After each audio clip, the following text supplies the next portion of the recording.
بسم اللہ الرحمن الرحیم الحمد للہ رب العالمین والعاقبۃ للمتقین والصلاة والسلام علی اشرف الانبیاء والمرسلین وعلی آلہ واصحابہ اجمعین اما بعد۔ کل ہم نے پڑھا تھا اسماء معربہ بالحرکات، یعنی وہ اسماء جن کو حرکتوں کے ساتھ اعراب دیا جاتا ہے، اور ان کی ہم نے چار اقسام پڑھی، جن میں ایک اسم مفرد منصرف صحیح منصرف تھا، اور دوسرا اسم مکسر منصرف، اور تیسرا جمع مؤنث سالم، اور چوتھا جو ہے وہ غیر منصرف۔ تو یہ چار اسماء ایسے ہیں جن کا اعراب حرکتوں کے ساتھ آتا ہے، حرفوں کے ساتھ نہیں آتا ہے۔ لیکن بعض اسماء ایسے ہیں جن کا اعراب حرفوں کے ساتھ آتا ہے، یعنی اس میں حرکتیں جو ہیں وہ اعراب کی علامت نہیں ہوتی، بلکہ حروف جو ہے حروف وہ اعراب کی علامت ہوتے ہیں۔ اسماء معربہ بالحروف، اسماء یعنی یہ اسم کی جمع ہے، اسماء بہت سارے اسماء، معربہ یعنی جن کو اعراب دیا گیا، معربہ اعراب دیا گیا بالحروف، حروف کے ساتھ۔ گویا کہ نام کے اندر ہی اس بات کی وضاحت ہے کہ اس سے مراد وہ اسماء ہیں جن کو حروف کے ذریعے اعراب دیا جاتا ہے۔ اور یہ اعراب پھر تین طرح سے ہوتا ہے، یعنی حروف کا جو اعراب ہے وہ تین طرح سے آتا ہے، یا واو کے ساتھ آئے گا، یا الف کے ساتھ آئے گا، یا پھر یا کے ساتھ آئے گا۔ تو یہ تین حروف جو ہیں علامات اعراب میں ہم پڑھ چکے ہیں کہ بعض علامات جو ہیں حرفی ہیں، بعض حرکتی ہیں۔ تو حرکتی تو یہی ضمہ فتح کسرہ سکون وغیرہ ہیں، اور حرفی جو ہیں وہ الف واو اور یا۔ تو یہ تین علامات جو ہیں ان کو حرفی علامات کہا جاتا ہے۔ تو یہ وہ اسماء ہیں جن کا اعراب واو الف یا سے ظاہر کیا جاتا ہے۔ ان کی پھر آگے تین اقسام ہیں۔ اسماء معربہ بالحرکات چار تھے، جبکہ اسماء معربہ بالحروف جو ہیں یہ تین ہیں۔ اسماء معربہ بالحروف تین ہیں۔ ان میں سے سب سے پہلے ہے تثنیہ۔ ہم نے پیچھے پڑھا کہ تثنیہ سے مراد وہ اسم ہے جو دو افراد پر دلالت کرے، اور اس کے بنانے کا ہم نے طریقہ پڑھا تھا کہ اس کے آخر میں یعنی واحد کے آخر میں الف نون یا نون لگا دیتے ہیں، الف نون یا نون لگا دیتے ہیں، جیسے رجل سے رجلانی یا رجلینی۔ لیکن اس کے آخر میں تثنیہ کا جو نون ہوتا ہے وہ مقصور ہوتا ہے، وہ بے شک فعل میں ہو یا اسم میں ہو، تثنیہ کا نون مقصور ہوتا ہے۔ جیسے فعل میں بھی ہم پڑھتے ہیں ینصر ینصرانی، تو نیچے زیر آئے گی۔ تو یہ جو اس کو بنانے کا طریقہ تھا وہ تقریباً وہی اس کا اعراب بھی ہے۔ دوسرا ہم نے پڑھا تھا جمع مذکر سالم۔ ہم نے جمع کی دو اقسام پڑھی، ایک جمع سالم تھی اور ایک جمع مکسر تھی۔ تو جمع مکسر جو ہے اس کا اعراب تو اوپر گزر چکا ہے، وہ حرکتوں کے ساتھ آتا ہے۔ اسی طرح جمع سالم میں پھر دو قسمیں تھیں، ایک جمع مؤنث سالم اور ایک جمع مذکر سالم۔ تو جمع مؤنث سالم کا اعراب بھی ہم پڑھ چکے ہیں، وہ بھی حرکتوں کے ساتھ آتا ہے۔ لیکن جمع مذکر سالم جو ہے اس کا اعراب حرفوں کے ساتھ آتا ہے۔ تو پیچھے ہم نے پڑھا تھا کہ جمع مذکر سالم بنانے کا طریقہ یہ ہے کہ واحد کے صیغے کے آخر میں واو نون یا نون لگا دے، لیکن جمع کا جو نون ہوتا ہے وہ مفتوح ہوتا ہے۔ تثنیہ کے نون کے بارے میں نے بتایا کہ وہ مقصور ہوتا ہے، اور جمع کا نون جو ہے وہ مفتوح ہوتا ہے، اور پھر یہاں پر واو سے پہلے ضمہ اور یا سے پہلے کسرہ ہوگا، جیسے مسلمون سے مسلمون یا پھر مسلمین۔ تو جمع کا نون جو ہے وہ مفتوح ہوگا، یہ آپ نے دھیان رکھنا ہے۔ تثنیہ کا نون جو ہے وہ مقصور ہوگا اور جمع کا نون جو ہے وہ مفتوح ہوگا۔ اس کے بعد آگے ہیں اسماء ستہ، 6 اسماء۔ یہ 6 مخصوص اسماء ہیں، متعین ہیں، یہ اصول نہیں ہے کہ سارے اسماء کے لیے یہ اصول ہو، یہ چند مخصوص اسماء ہیں جن کو ہم آگے انشاءاللہ پڑھتے ہیں۔ تو ان کا اعراب جو ہے چند شرائط کے ساتھ وہ بھی بالحروف آتا ہے، یعنی حرفوں کے ساتھ آتا ہے۔ اب ان تینوں کی تفصیلات ہیں۔ سب سے پہلے تثنیہ ہے۔ تو تثنیہ اس کی رفعی حالت جو ہے، یعنی جب یہ محل رفع میں ہو، ایسے مقام پر تثنیہ کا اسم، تثنیہ کا کلمہ ایسے مقام پر موجود ہو جو محل رفع ہو، تو پھر اس کی رفعی حالت الف سے آئے گی۔ اور نسبی و جری حالت، دونوں حالتیں ہی جو ہیں وہ یا سے آتی ہیں۔ جیسے اب نیچے اس کی مثال دی ہوئی ہے، رفعی حالت ہے ہاذانی قلمانی، اب یہ قلم جو ہے، قلم اس کا واحد تھا، اور اس کا جب تثنیہ بنایا تو وہ قلمانی بن گیا۔ تو الف اور اس کے بعد نون مقصور ہے تثنیہ کا۔ ہاذانی، یہ قلمانی دو قلم ہیں، یہ دو قلم ہیں۔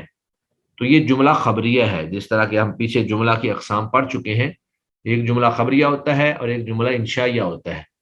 تو یہ جملہ خبریہ ہے، اس میں ہاذانی جو ہے یہ ہے مبتدا، اور قلمانی یہ خبر ہے۔ تو میں نے کل بتایا تھا کہ مبتدا وہ بھی مرفوع ہوتا ہے اور خبر جو ہے وہ بھی مرفوع ہوتی ہے۔ جیسے فاعل مرفوع ہوتا ہے، تو مرفوعات ٹوٹل 8 ہیں، ان میں سے ایک مبتدا بھی ہے اور ایک خبر بھی ہے۔ تو یہاں پر جو قلمان ہے یہ محل رفع میں ہے، یعنی مرفوع کے مقام پر ہے۔ تو اب اس کا رفع جو ہے وہ پیش کے ساتھ، یعنی ضمہ کے ساتھ نہیں آیا، بلکہ اس کا رفع جو ہے وہ الف کے ساتھ آیا ہے، الف نون کے ساتھ، ہاذانی قلمانی۔ اب نون مقصور تو تثنیہ کی وجہ سے ہے، تو گویا کہ یہاں پر اعراب قلمان نہیں آنا بلکہ قلمان ہی آئے گا، اور رفعی حالت الف کے ساتھ ہی آئے گی۔ اس کے بعد اس کی نسبی حالت ہے، یعنی تثنیہ کا صیغہ جب ایسے محل پر موجود ہو جو منصوب ہوتا ہے، تو پھر اس کو یا کے ساتھ اس کو نسب دی جائے گی۔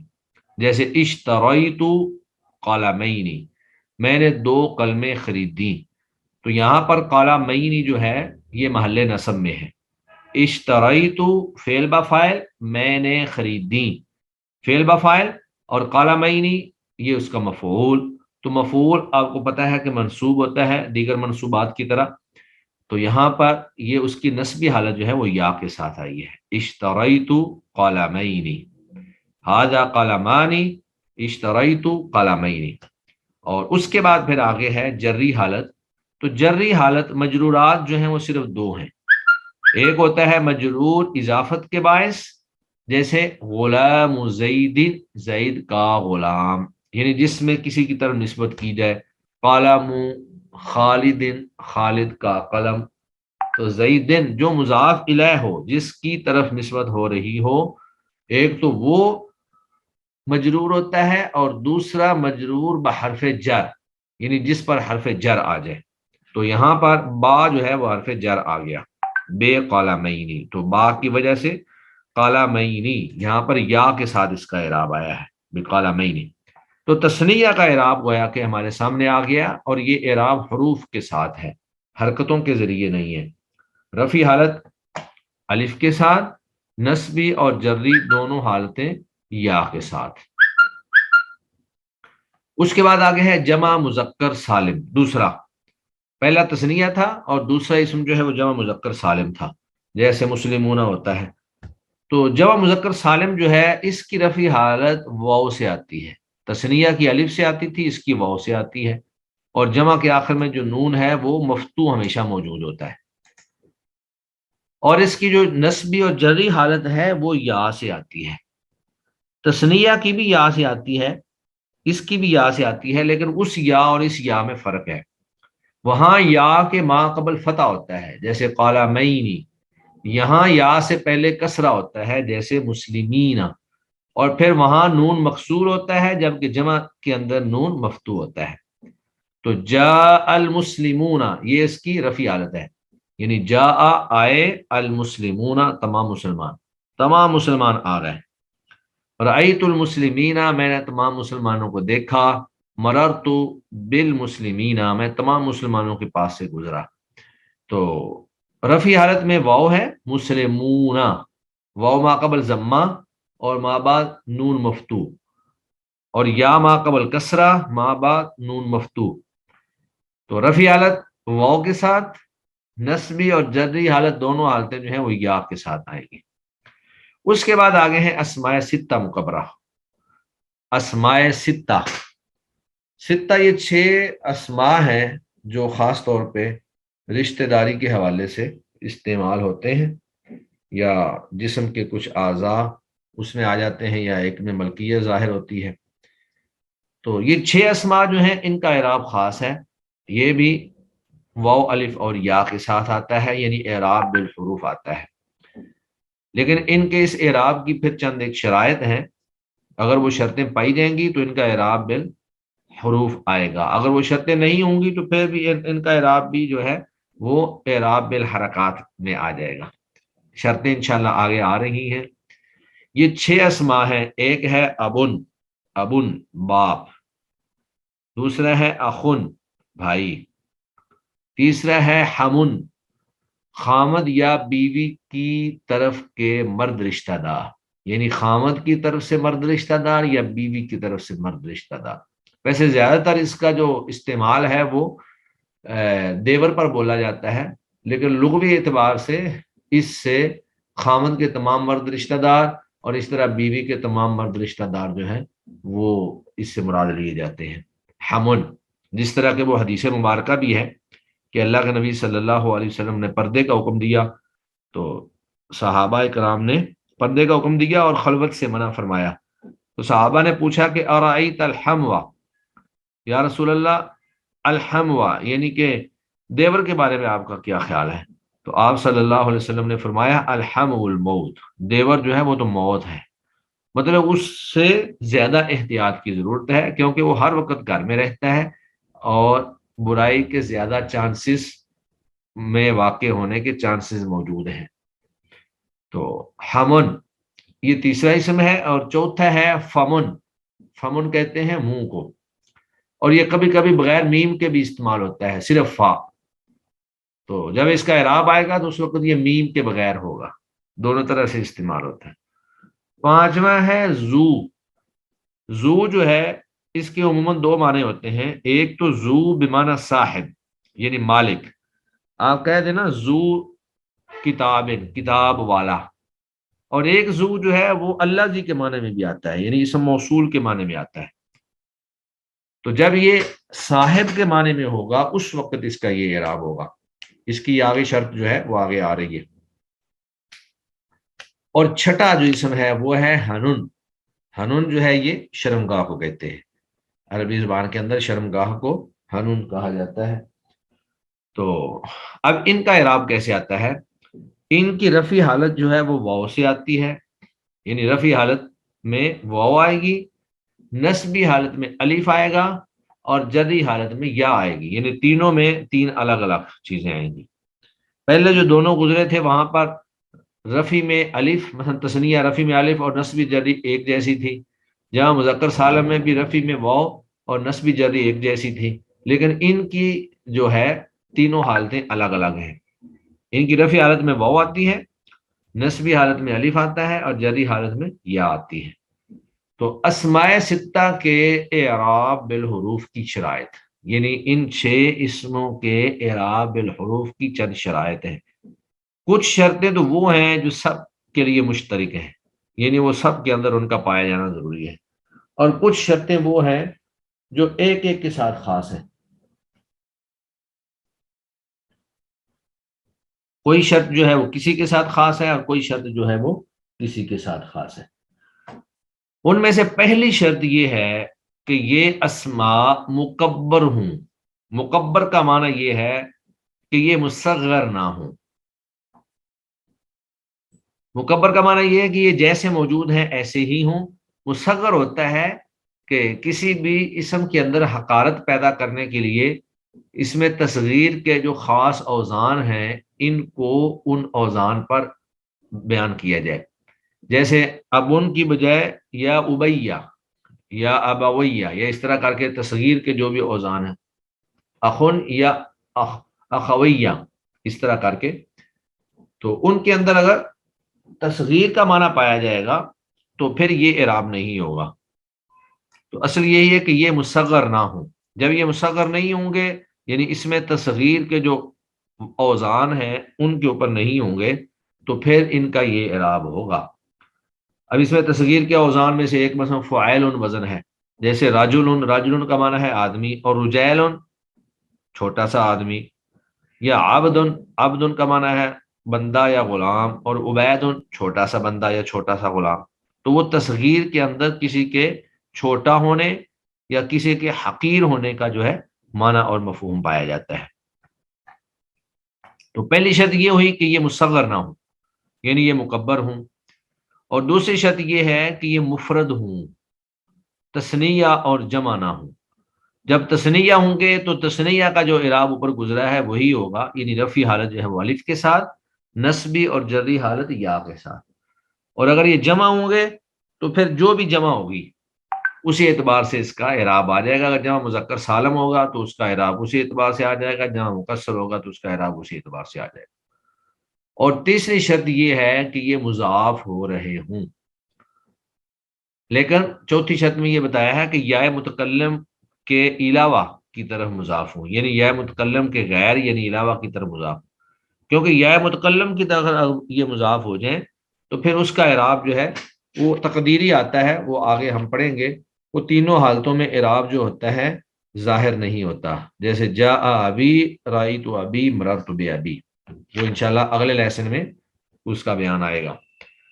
مضاف ہوں لیکن یا متکلم کی طرف مضاف نہ ہو، یا متکلم کے علاوہ کسی بھی اسم کی طرف مضاف ہو سکتے ہیں۔ تو یہ چار شرائط وہ ہیں جو ان 6 کے 6 اسماء میں ہونا ضروری ہیں۔ اس کے علاوہ پھر فمن کے لیے ایک شرط الگ ہے اور زو کے لیے 2 شرطیں الگ ہیں۔ فمن کے اعراب بالحروف کے لیے 5ویں شرط یہ ہے کہ یہ میم کے بغیر ہو، یعنی فمن نہ ہو بلکہ فو ہو، فا ہو صرف۔ تو یہ صرف فا، لفظ فا جو ہے یہ بھی منہ کے معنی میں استعمال ہوتا ہے عربی زبان کے اندر۔ اور دوسرا یہ ہے کہ زو جو ہے اس کے اعراب بالحروف کے لیے 5ویں شرط یہ ہے کہ زو بمعنی صاحب ہو، بمعنی الذی نہ ہو۔ جس طرح کہ میں نے اوپر بھی بتایا کہ زو جو ہے 2 معنوں میں عام طور پہ استعمال ہوتا ہے، ان میں سے ایک بمعنی الذی ہے اور ایک بمعنی صاحب ہے۔ تو جب یہ بمعنی صاحب ہوگا تو اس وقت اس کا یہ اعراب ہوگا۔ اور چھٹی شرط یہ ہے کہ یہ اس میں جنس کی طرف مضاف ہو، یعنی کسی فرد کی طرف مضاف نہ ہو بلکہ جنس کی طرف مضاف ہو۔ جنس کا مراد یہ ہوتا ہے کہ کوئی ایسا لفظ بولا جائے جو اس جنس کے تمام افراد پر مطابق آ جائے، جیسے راجل آدمی۔ تو اب آدمی کوئی بھی ہو سکتا ہے، یہ ایک اس میں جنس ہے جو ہر انسان پر، ہر فرد پر بولا جا سکتا ہے۔ تو یہ ان کی شرائط ہیں۔ اب آگے ان کا اعراب ہے، انہوں نے سب کی مثالیں جو ہیں وہ بیان کر دی ہیں۔ سب سے پہلے ابن کی مثال ہے، تو ابن میں جاء ابو کا، آیا تیرا باپ، یعنی یہاں ابو کا یہ ایک تو مصغر نہیں ہے، اس کی تصغیر نہیں ہے، اور دوسرا پھر یہ مضاف ہو رہا ہے کاف ضمیر کی طرف، ابو کا تیرا باپ، اور تیسرا جو ہے یہ یا کی طرف مضاف نہیں ہے، یعنی مضاف ہو لیکن یا کی طرف نہ ہو، اور پھر یہ مفرد بھی ہے، تثنیہ یا جمع نہیں ہے۔ تو گویا کہ اس کے اندر چاروں کی چاروں شرائط موجود ہیں، اور یہ محل رفع میں ہے کیونکہ یہ یہاں پر فاعل بن رہا ہے، جاء آیا ابو کا تیرا باپ۔ تو آنے والا یعنی کام کو انجام دینے والا، فعل کو انجام دینے والا، تو وہ ہے ابو کا تیرا باپ، جاء ابو کا تیرا باپ آیا، یہاں اس کی رفعی حالت ہے، تو رفعی حالت اس کی واو کے ساتھ ہے۔ دوسرا ہے رأیت ابا کا، میں نے تیرا باپ دیکھا، یہاں اس کی نسبی حالت ہے جو الف کے ساتھ ہے، رأیت ابا کا۔ اور مررت بابی کا، میں تیرے باپ کے پاس سے گزرا، یہاں اس کی جری حالت ہے کیونکہ پہلے حرف جر آ رہا ہے۔ تو رفعی حالت ان کی آتی ہے واو کے ساتھ، نسبی آتی ہے الف کے ساتھ، اور جری آتی ہے یا کے ساتھ۔ جاء ابو کا تیرا باپ آیا، رأیت ابا کا میں نے تیرے باپ کو دیکھا، مررت بابی کا میں تیرے باپ کے پاس سے گزرا۔ اس کے بعد آگے ہے اخن کی مثالیں۔ اخن میں ھذا اخو کا، یہ تیرا بھائی ہے، تو اخن جو ہے یہ مضاف ہو رہا ہے اور یا متکلم کی طرف مضاف نہیں ہو رہا، پھر یہ مفرد ہے، اور پھر یہ مصغر بھی نہیں ہے۔ تو چاروں کی چاروں جو شرطیں اوپر بیان ہوئی ہیں وہ ساری کی ساری یہاں پر موجود ہیں۔ تو ھذا اخوکا، یہ تیرا بھائی ہے، تو یہاں پر یہ محل رفع میں ہے کیونکہ ھذا مبتدا ہے اور اخوکا یہ خبر ہے، تو خبر جو ہوتی ہے وہ مرفوع ہوتی ہے، ابو کا فاعل ہونے کی وجہ سے مرفوع ہے، اور یہاں اخو کا جو ہے یہ خبر ہونے کی وجہ سے مرفوع ہے، یہ دونوں ہی مرفوعات ہیں۔ اور اس کے بعد نسبی حالت الف کے ساتھ لقیت اخاکا، میں تیرے بھائی کو ملا، اور جری حالت جو ہے وہ یا کے ساتھ سرت مع اخیکا، میں تیرے بھائی کے ساتھ چلا۔ اس کے بعد ہے حمن،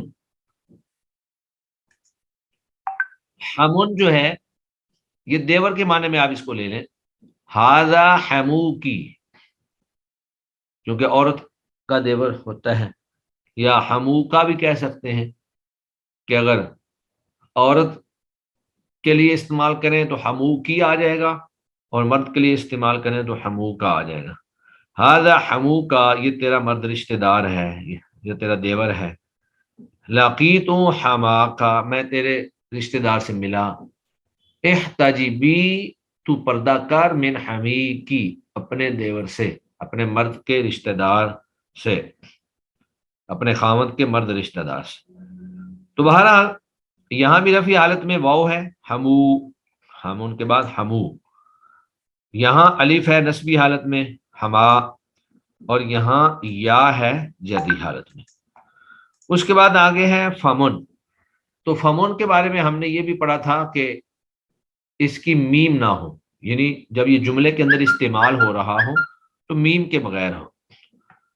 تو یہاں پر ہے ھذا فو کا، یعنی صرف فا کا لفظ آیا ہے، اور اس کے بعد اعراب واو کی شکل میں ہے، ھذا فو کا، یہ تیرا منہ ہے، نظف فا کا، تو اپنے منہ کو صاف رکھ، تو اپنے منہ کو صاف رکھ۔ اور اس کے بعد پھر نظرت الی فی کا، میں نے دیکھا تیرے منہ کی طرف، تو یہاں فی کا فا جو ہے یہ منہ کے معنی میں ہے، اور یا جو ہے یہ اس کا اعراب ہے، گویا کہ رفعی حالت واو کے ساتھ، نسبی حالت الف کے ساتھ، اور جری حالت یا کے ساتھ۔ اس کے بعد ذو ہے، تو ذو جو صاحب کے معنی میں ہو، جیسے حامد ذو العزمی، حامد جو ہے وہ عزم والا بندہ ہے، تو اب یہ ذو جو ہے صاحب کے معنی میں ہے، اس کو آپ کہہ سکتے ہیں کہ حامد صاحب العزمی، حامد جو ہے عزم والا ہے۔ لقیت ذا العزمی، میں ملا صاحب عزم کو، عزم والے کو، صاحب العزمی آپ اس کو کہہ سکتے ہیں۔ تو ذو جو ہے رفعی حالت میں ذو واو کے ساتھ آ گیا، اور نسبی حالت میں ذا العزمی الف کے ساتھ آ گیا، اور جری حالت میں قلت، میں نے کہا، لذی العزمی، عزم والے کو، عزم والے کو کی بات کہی۔ تو لی لام جو ہے یہ حرف جارہ ہے، اور ذی یہاں پر ذا جو تھا ذو یہاں پہ ذا بن گیا، اور یہاں پر وہ زی بن گیا، یعنی رفعی حالت جو ہے وہ ضمہ کے ساتھ، یہ واو کے ساتھ، نسبی حالت جو ہے وہ الف کے ساتھ، اور جری حالت جو ہے وہ یا کے ساتھ آ گئی۔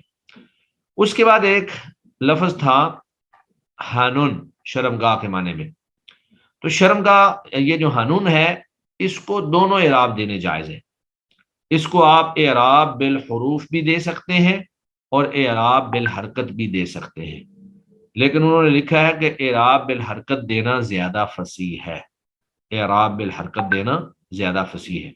اب انہوں نے یہاں پر اس کی مثال تو بیان نہیں کی، آپ اس کی مثال دیکھ سکتے ہیں، اگر آپ اس کو اعراب بالحرف دیں، یعنی حروف کے ساتھ اس کا اعراب پیش کریں، تو پھر یہ بنے گا ھذا حنوکا، یا ھذہ حنوکا، یہ تیری شرمگاہ ہے۔